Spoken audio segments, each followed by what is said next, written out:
দেখো এই আলুটা ভেজেছি লঙ্কা দিয়ে আর কালো জিরে দিয়ে ভেজেছি আলুটা। এখানে ছোলা ভিজানো ছিল, ছোলাটা কাঁচা ছোলা খাওয়া হয়, কাঁচা ছোলা খাওয়া হয়নি, তার জন্য ছোলাটাকে আবার ভাজবো, ছোলাটাকে ভাজা করবো। আর এদিকে কুমড়ো শাক আর হচ্ছে কুমড়ো শাক দিয়ে আলু দিয়ে আর কাঁঠালের বীজ, এই দেখো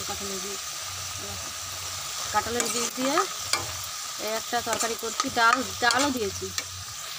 এদিকে এটা ভাজবো বলে এটা করছি, আর এটা করছি শাক। অনেকে শাকে হলুদ দেয় না, মানে সবুজ কালার থাকবে বলে হলুদ দেয় না, হলুদ দিয়েও খাওয়া যায়, না দিয়েও খাওয়া যায়।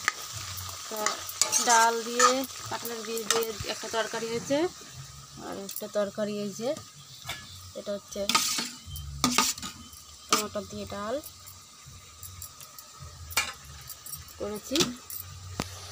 আজকের রেসিপি এটাই। তোমরা বাড়িতে কেমন রান্না করো বলবে। আর একটা জিনিস দেখাতে ভুলে গেছি, এই যে পায়েস, কাজু বাদাম কিশমিশ সব কিছু দিয়ে পায়েসটা করেছিলাম।